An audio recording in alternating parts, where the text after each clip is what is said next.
afternoon. My name is Renee Blau, and I'm a cousin to Hugo and Lil Howard by marriage. We gather here today to mourn the death of Lillian D. Howard. Eli, Eli, shelo yigamer leolam, ha'ol ve'ayam, rishru shel hamayim, barak hashamayim, tfilat Adam, ha'chol ve'ayam, rishru shel hamayim, barak hashamayim, tfilat Adam. O Lord my God, I pray that these things never end. The sand and the sea, the rush of the waters, the crash of the heavens, the prayer of our hearts, the sand and the sea, the rush of the waters, the crash of the heavens, the prayer of our hearts. Death has taken our beloved Lil. Our friends grieve in their darkened world. In their silence, there is lamentation. In their tears, there is loneliness. Lost in their sorrow, may they find the presence of loving friends. Hear them, O God. Be with them. For Lil's love that united us in life, and which death cannot sever. For her companionship that we shared along life's path, and which continues through the tenderness of memory. For the gifts of her heart and mind that brought us joy and happiness, and is now a precious remembrance. For all these and more, we give thanks to God. In this time of grief, we listen to the voice of our sacred scriptures that brings us to the ever-new message of God's nearness. It tells us of our kinship with the Creator, in light as in darkness, in joy as in sorrow, in life as in death. Together, we recite the 23rd Psalm. The Lord is my shepherd, I shall not want. He maketh me to lie down in green pastures. He leadeth me beside the still waters. He restoreth my soul. He guideth me in straight paths for his name's sake. Yea, though I walk through the valley of the shadow of death, I will fear no evil, for thou art with me. Thy rod and thy staff, they comfort me. Thou preparest a table before me in the presence of mine enemies. Thou hast anointed my head with oil. My cup runneth over. Surely goodness and mercy shall follow me all the days of my life, and I shall dwell in the house of the Lord forever. Esainai el harim me'ayin Yavo Ezri. Esainai el harim me'ayin Yavo Ezri. Ezri me'im Adonai Ose Shamayim V'aretz. Ezri me'im Adonai Ose Shamayim V'aretz.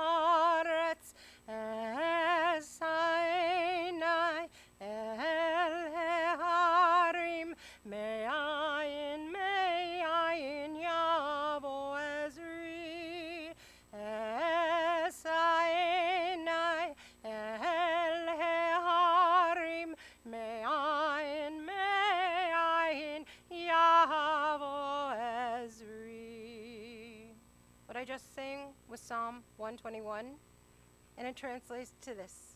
I lift my eyes to the mountains. What is the source of my help? My help comes from Adonai, maker of heaven and earth. God will not let your foot give way. Your protector will not slumber. See, the protector of Israel neither slumbers or sleeps. God is your guardian. God is your protection at your right hand. The sun will not strike you by day, nor the moon by night. God will guard you from all harm. God will guard your soul, your going and your coming, now and forever.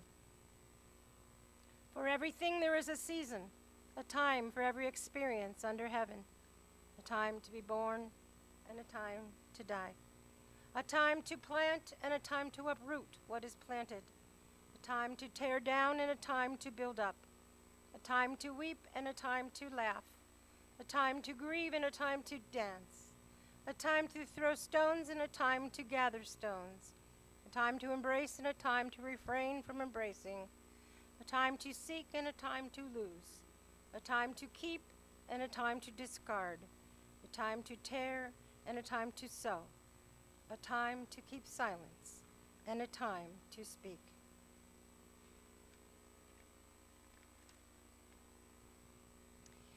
A woman of valor who can find?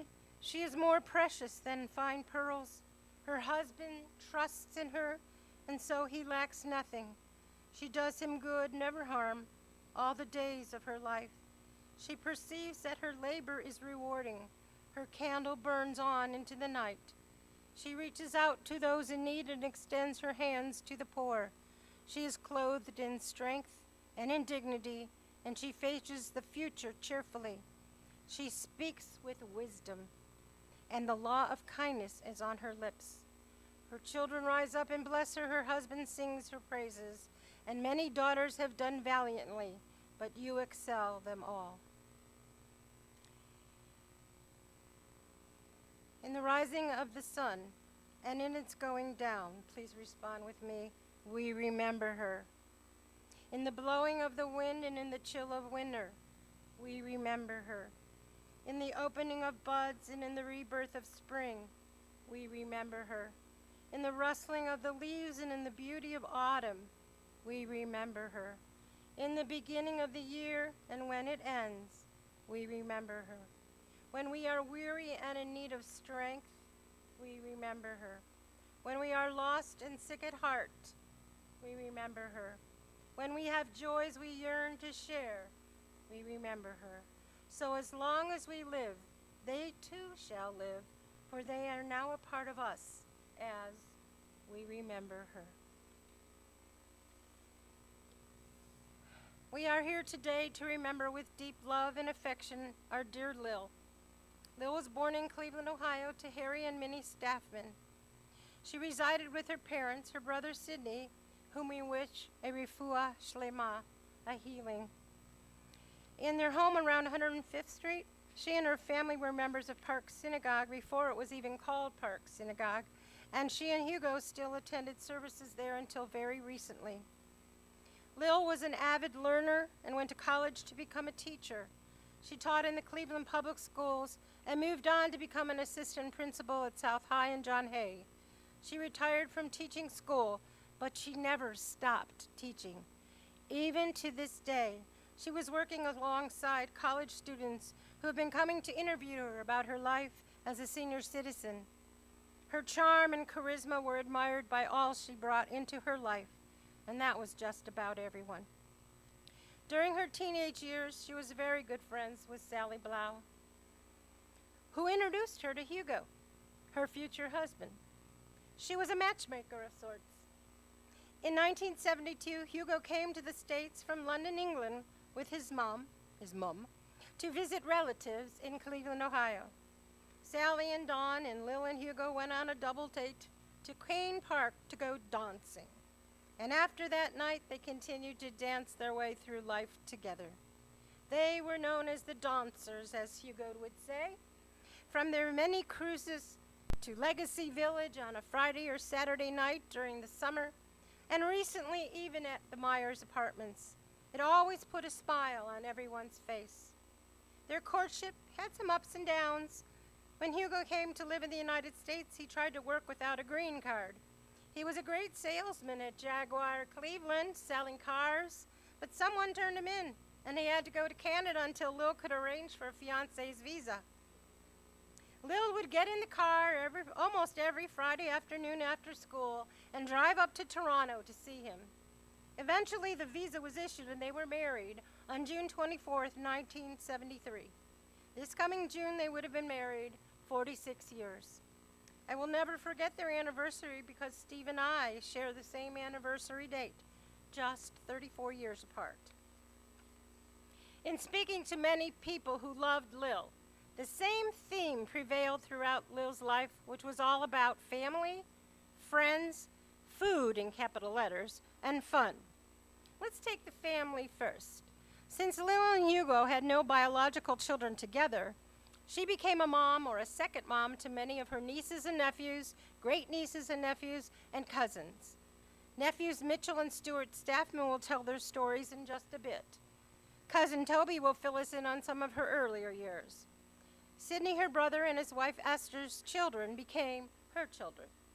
She enjoyed taking care of them, spoiling them, and sharing many happy occasions with them. Mitchell recalled that she never punished them. That was his dad's job to do. Lil even took the 5 of them to her school one day.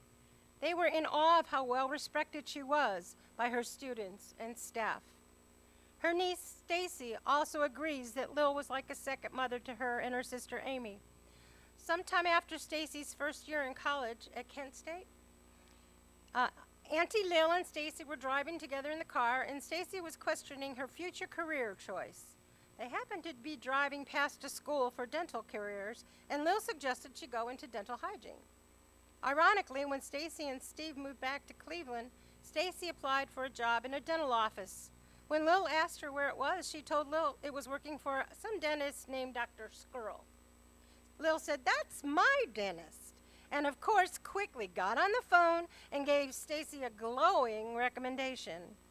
Stacy got the job and has been working there for 17 years. Stacy agrees that Auntie Lil made a huge impact on her life and so many others. According to Stacy, Lil was so smart, extremely logical, and shared so much of herself with friends and family alike. Lil had a huge impact on all she had contact with. Amy remembers all the fun times they had with Auntie Lil at their pool at the DeVille Apartments.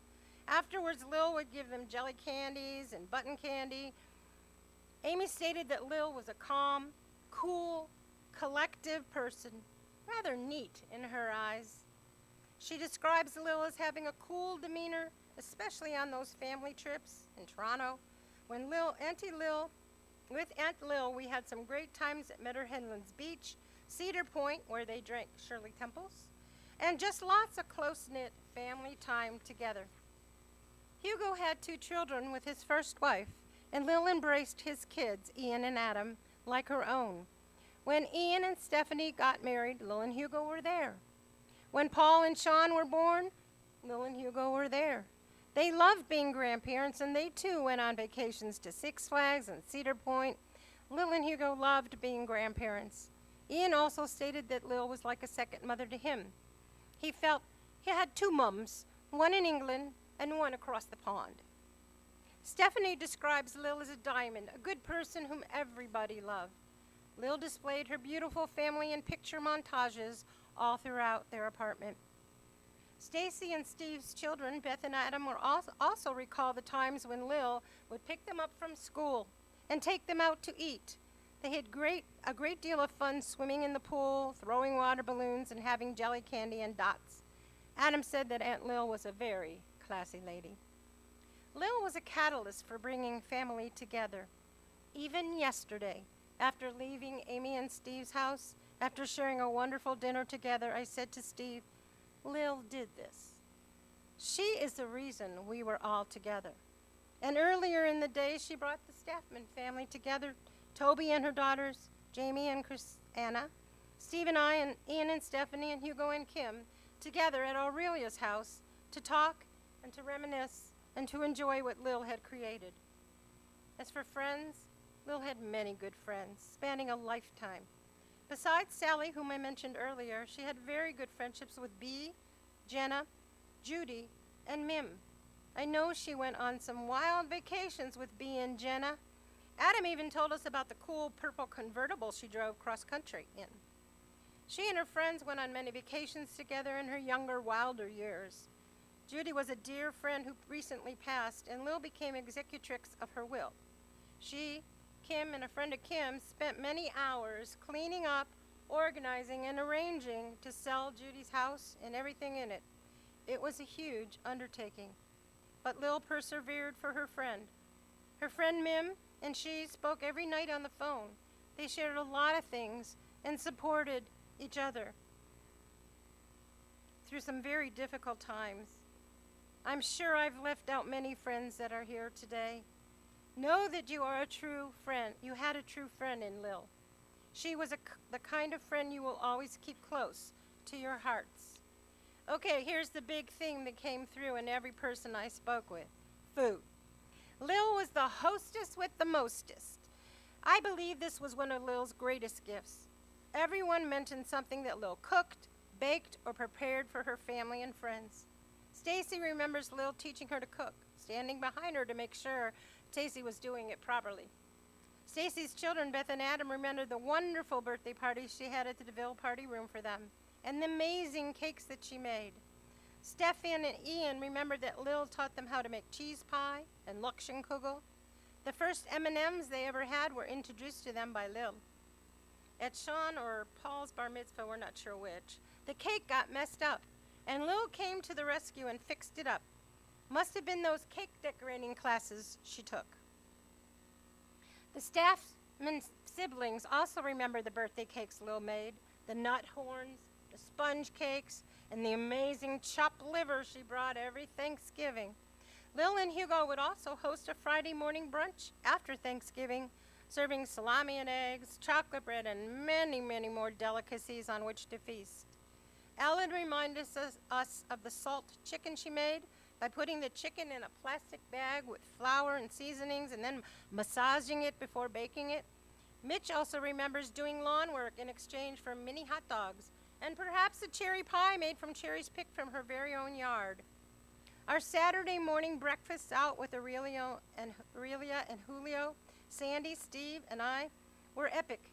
We enjoyed each other's company over food at Jack's, Corky and Lenny's, Kaylee's, or First Watch.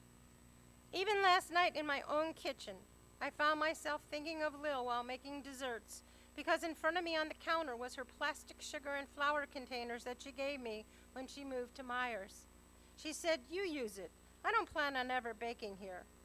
Steve still makes her Passover popovers, with the recipe still in Lil's own handwriting. The last theme is fun she experienced in her life. She and Hugo loved to dance and did it every chance they got. Max even danced with her at his bar mitzvah, but she refused to take pictures due to her black eye from a recent fall. She was also looking forward to coming to Evan's bar mitzvah next month.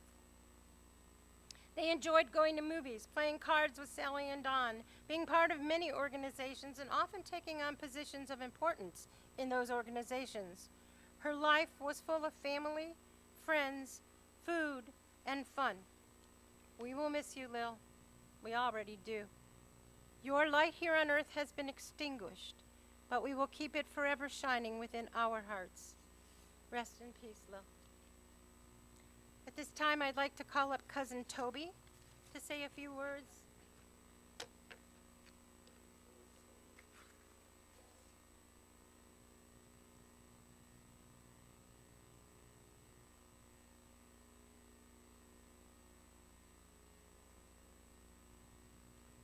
Thank you, Renee. You did a great job. And I'm going to repeat some of it, but I'm going to tell you again. Okay, we started out with my grandparents. My grandfather, Isadora Ostrowski, and Lil's mother were brother and sister. They were the original owners of the two-family house on Kensington Road in Cleveland Heights. In 1948, my parents, myself, and my brothers, Fred and Howard, moved in upstairs. When my grandparents died, my mother's brother, Joe Oster, moved in, and when he died, I was almost 10 years old. Aunt Minnie, Uncle Harry, Lil, and their dog, Tippy, moved in. I was very impressed that Aunt Minnie drove a brown Ford and gardened in the backyard, because I never known, an older woman who drove. So Lil was about 22 years old at that time and probably just finishing college at Floristone Mather, or she may have just begun teaching home ec classes at Rawlins Junior High. About this time, I was in junior high and had to take home ec. My project was to make an apron. So who do I go for help? I never really learned how to make an apron, but I sure did get a good grade. After Uncle Harry and Aunt Minnie and Tippy died, Lil went on to graduate school and then became assistant principal at South High, which Renee mentioned. And then she retired as assistant principal at John Hay High. I remember the summer that Lil needed shoulder surgery and rehab. She was very independent, but she did need some help, and my mom helped her by driving her to doctor's appointments and therapy. When I turned 16, and I'll never understand why, but Lil trusted me to borrow her car many, many times. I have always felt extremely grateful for her generosity and trust. That was who she was, generous, trusting, and without fanfare. I don't remember her ever refusing to do something that someone asked her to do. I always admired her positive attitude and independence. While some of her friends were getting married and having children, she was single. I admired her for pursuing an interesting life of traveling all over the world, having an active life, and being so involved with her nephews and niece. I loved hearing her stories about what they were doing, and they went skiing a lot, and usually came back with some story about someone getting hurt or someone, falling and breaking an arm or a leg. And then there were always other stories. As the kids were getting older, they were going on to college and then getting married and having children or getting jobs and moving away. And then she had her cake decorating classes, which I thought was fascinating. And she would make these flowers and spread them out on a sheet and then kind of hide them in the kitchen somewhere, but they would be ready to decorate a cake when she needed a cake for someone. And my daughter, Chrisanna, who was about 2 at the time, we would be downstairs visiting, and Chrisanna would quietly kind of get over to the kitchen, and the next thing we knew, she was eating some of these flowers. And Lil and I just laughed. I mean, we just thought it was funny. Lil never got angry, or she never, was upset. We just laughed. And Lil kept her opinions to herself. Whatever she thought, whether it was good or bad, it was mostly she kept to herself. Then she met Hugo, which was a huge change in the family. Hugo was different. Hugo spoke differently. Hugo looked different. But they decided to get married, and Renee gave a good description of their pre-married experience in Toronto. After the first year of marriage, I said to Lil, "So, how do you like being married? And what's it, how is it?" And she said, her answer was, "Well, I found my dancing partner." And that just summed it up for me. She didn't go into detail, but that was Lil. I mean, that was her life. And they danced through 46 years together.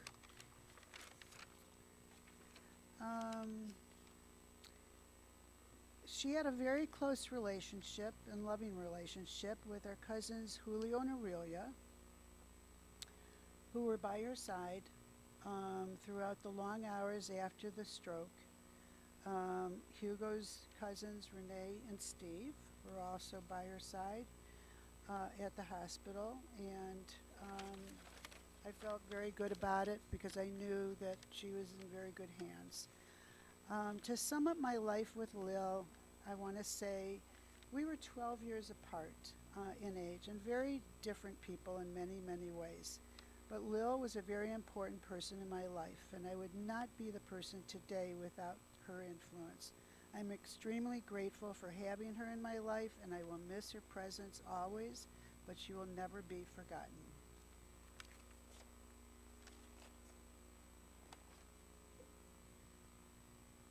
I'd like to call up her nephew Stuart to say a few words.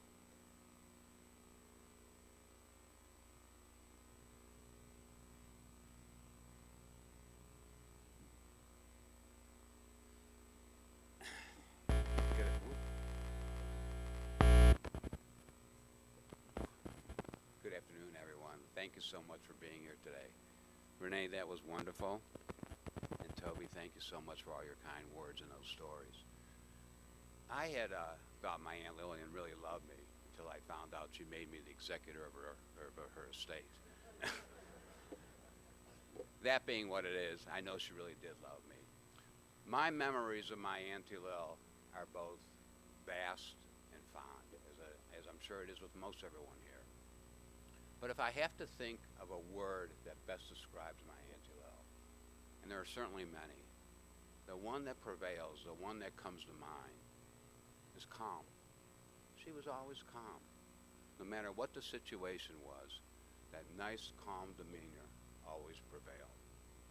No matter how hectic, how excitable, how stressful, how worrisome, she always remained calm. For instance, when I was about 12 years old, she decided it was time for me to learn how to ski. She took me skiing, and about the third or fourth time out, I fell down and broke my leg. She was skiing right beside me. I said, Auntie Lo, I think I broke my leg. She said, okay. She had somebody from Ski Patrol come get me, scoop me up, put me in a splint, and take her down to her car, where she loaded me into the car. She looked at me and she said, you're going to get a cast on your leg, and all the kids, and especially the girls, are going to have to sign it. And I said I was okay with that. Not too long after that, maybe a few years, my sister Joanne decided to take up a sport. We were skiing upstate, and she fell down and broke her leg. My Auntie Lil picked up the phone, called my parents, and said, well, now Joanne's broke her leg. But not to worry, they have a hospital here at the bottom of the mountain where they repair skiers' broken legs all the time. And Joanne was then told she gets a cast that all the kids get to sign. A few years after that, I got to go on my first vacation with my Auntie Lil. We have never been on vacation. I was so excited. We were going to Vermont to go skiing. 11-hour trip. We drive up to Vermont. The second or third day out, I fell down, and guess what? I broke my leg. Can't make this up. Got to the bottom of the mountain. My Auntie Lil then calmly calls my parents. Well, Stuart broke his leg again. But not to worry, they too have a hospital here at the bottom of the mountain where they repair skiers' legs all the time. Not that I was happy about breaking my leg again, but she looked at me and she said, well, it's too long of a ride for you to go back in the car. So we're going to put you on an airplane. And for the first time in my life, I got to go on an airplane. Auntie Lil, making the best of a not-so-good situation. Always calm, always reassuring. Keeping in line with the food theme, when we were little kids, 5 of us, running around like crazy, I remember on Saturdays, after her hair appointment, Auntie Lil would come over to the house with bagels and salami and dill pickles from the deli and cookies and brownies from the bakery to make us lunch. We'd be running around all excited, and as soon as she walked in, we just lined up at that table like puppy dogs with our tongues hanging out, waiting for our treat. It was a fantastic event and a wonderful ritual, and I'll remember it forever. Keeping in mind, food was everything with Auntie Lil. The birthday cakes, all the great stuff that she did for us all the time. But a lot of firsts with my Auntie Lil. For instance, we never went to restaurants. The first time we ever went to a restaurant is with my Aunt Lillian. I think she took us to Courtney and Lenny's. We all came in there, we filed in, we had never been in a restaurant. She taught us how to sit. She taught us how to put on our napkin. She taught us how to eat. She taught us how to behave. She taught us how to order. She taught us how to be polite in a restaurant. She'd be happy to know we've all become very accomplished restaurant eaters today.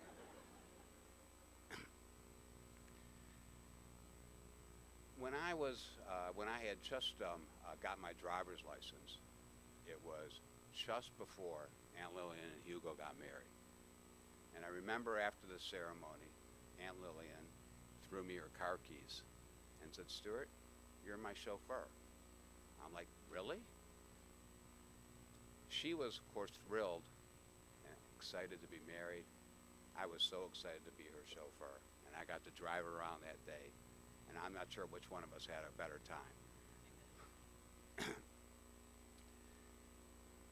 When Auntie Lil married Hugo, it was a wonderful event.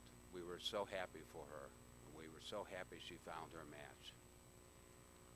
She would talk all the time about how they would go out to dinner, how they would go on cruises, and she just loved it, and how they would dance. And they would dance and dance and dance. At my daughter's wedding just a few years ago, 200 of us in attendance, Auntie Lil and Hugo got up to dance, and everyone at the wedding stopped, mesmerized by their beautiful ballroom dancing, just in total awe. With all of us being told by our spouses, we need to learn how to do that.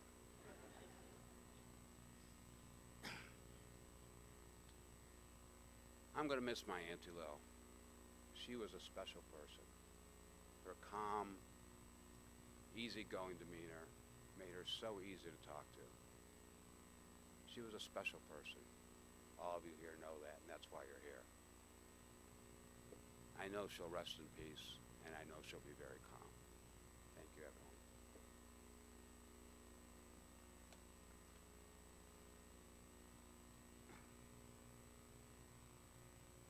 Okay, Mitchell, it's your turn. Good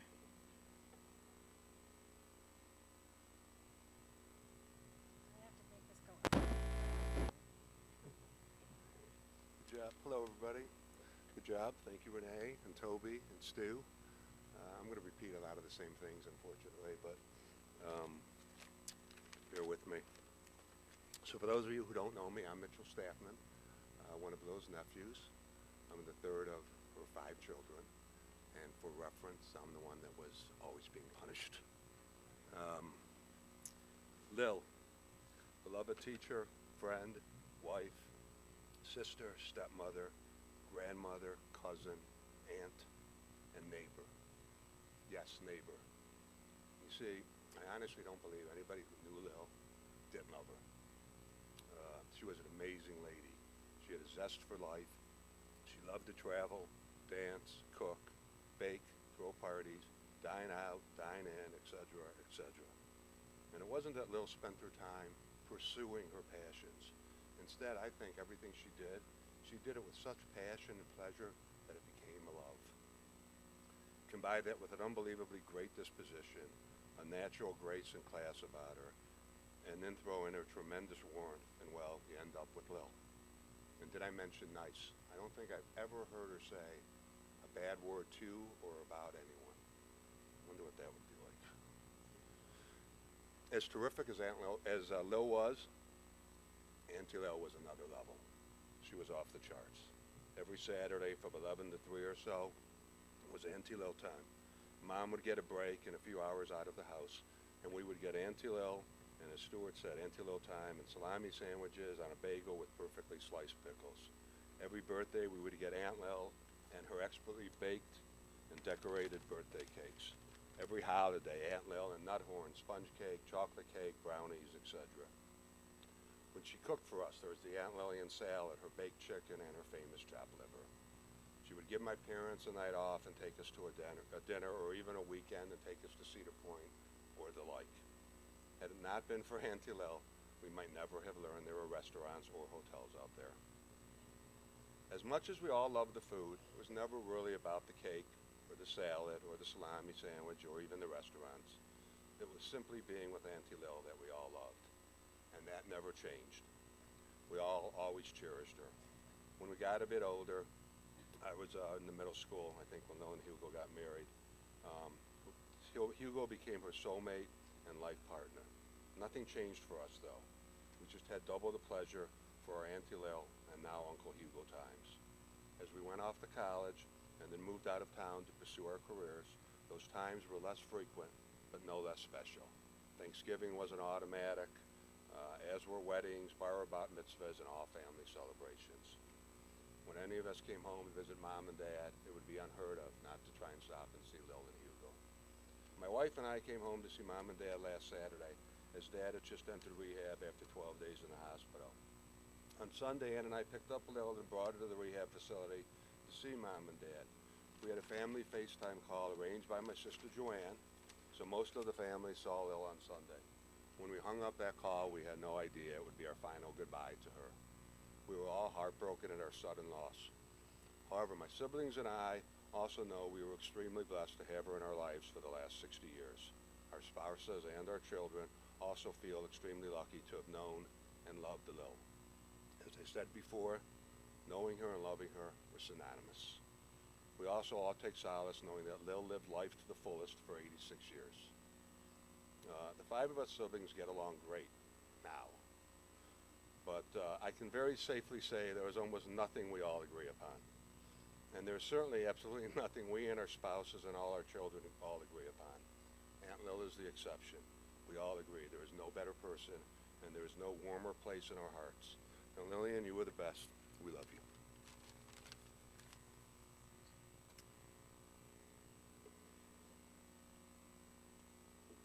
Thank you all. No, I'm not that tall. Thank you all for your kind words. And as you can see, we repeated many things over and over again. Lil was special.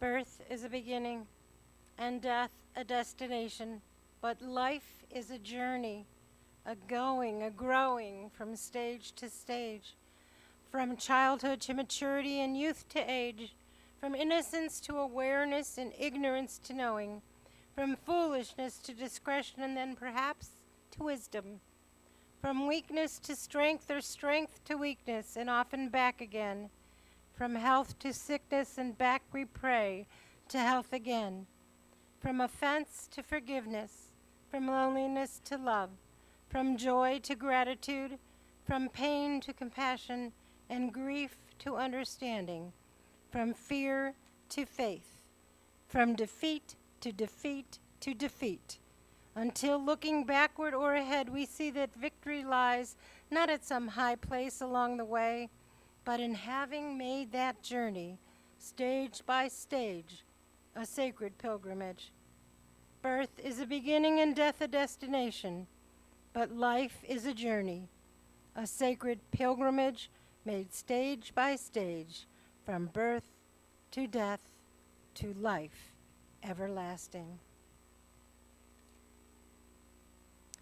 In his sorrow, Job cried out, Ani natan ba'aroni lakach, yehi shem Adonai mevarach. God has given and God has taken away. Blessed be the name of God. An ancient people, we are well acquainted with grief and the valley of shadows. Death and sorrow are not strangers to us, yet the centuries have taught us that a good name endures beyond the grave, and that there is strength in faith. With Job, we say, Adonai Natan, God, you have given. You gave us a loved one who will not be forgotten. For all that was good and enduring in her life, we offer the deepest thanks of our hearts. Adonai Lakach, you have taken away. We pray for the strength to turn our broken hearts into an altar of trust before which we acknowledge your sovereignty and love. As we now say, Yehi Shem Adonai Mevarach, blessed be the name of God, now and forever. Please take a few minutes to pray in silence.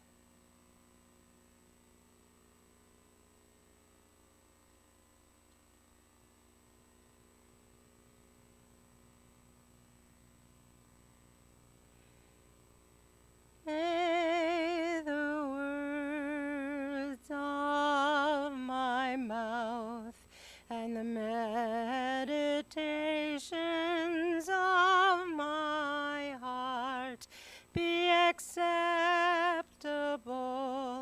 in your sight, O Lord, my strength and my Redeemer.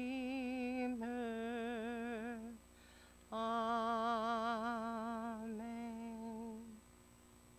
May the memory of Lillian D. Howard endure among us as a blessing. In your own time, O God, when we too are called to enter eternity, may we leave this life secure in the faith that in your light we shall see light. In life and in death, we cannot go where you are not, and where you are, hope endures. Sustained by this assurance, we invoke your name, Almighty God. Please rise as we recite the El Mole Rachamim. El Mole Rachamim, Shokein B'Maromim, Chametze, Menucha, Nechona, Tachat Kanfe, Hashichani, Im Kedoshim, Utchorim. Compassionate God, eternal Spirit of the universe, grant perfect rest in your sheltering presence to Lillian D. Howard, who has entered eternity. O God of mercy, let her find refuge in your eternal presence, and let her soul be bound up in the bond of everlasting life. God is her inheritance. May she rest in peace. And let us say, Amen. You may be seated. We will continue our service at the cemetery at Mount Olive. And thank you all for being here today.